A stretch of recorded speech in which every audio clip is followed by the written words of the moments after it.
So Bernie took out the whooping stick and used it on handsy Uncle Joseph on the issue of foreign policy. This was fun to watch. When the time came to say yes or no on one of the most consequential foreign policy decisions of the last century, you voted for the Iraq war. You have since said you regret that vote.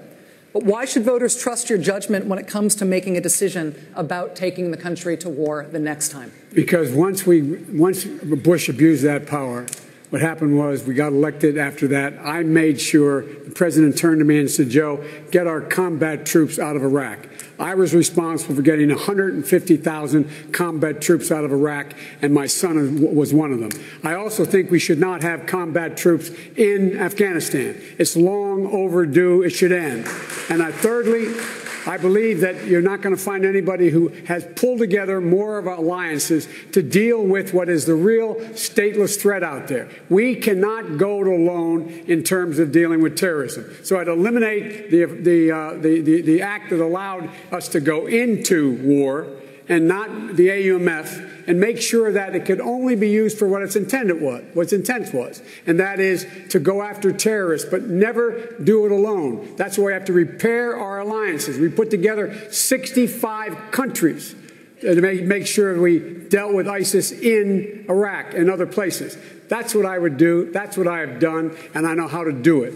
Senator Sanders, 30 seconds. One of the differences that Joe and I have in our record is Joe voted for that war. I helped lead the opposition to that war, which is a total disaster.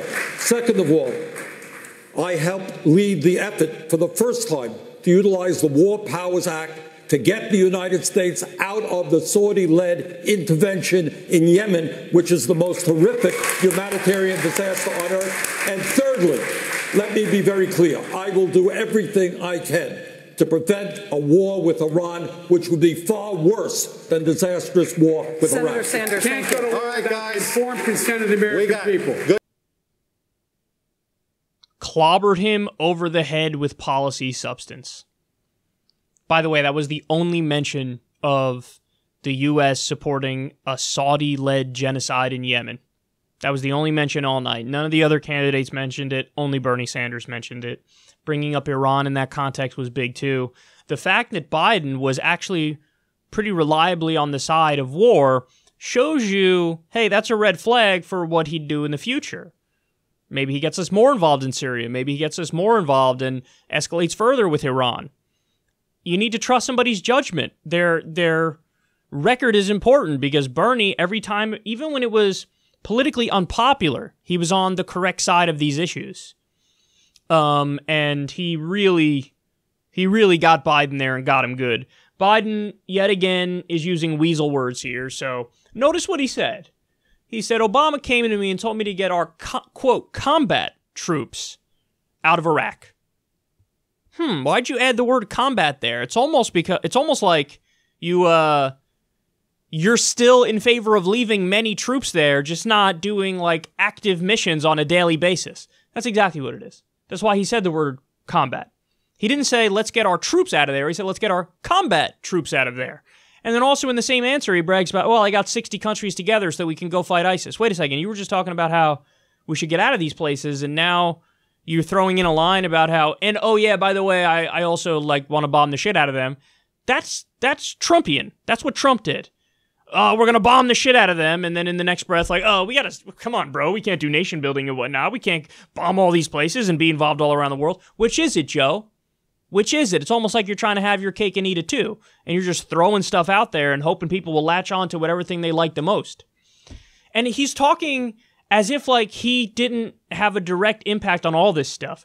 Dude, you were the vice president. Obama said he would get us out of Iraq. We didn't actually get out of Iraq. We're still in there. You know, he turned over to Donald Trump, and you turned over to Donald Trump, not just ongoing wars, but also a wildly illegal drone program where the president has a kill list. You made that and then turned it over to Donald Trump. Also turned over a giant, illegal, unconstitutional NSA spying program. So when Biden starts saying things like, you know, this is long overdue. That's what one of the things he said there. Long overdue to do this. Bro, you're one of the reasons why it's long overdue. So anyway, Bernie did really well there. This was a great moment. And Biden continued his trend of being a punching bag all night.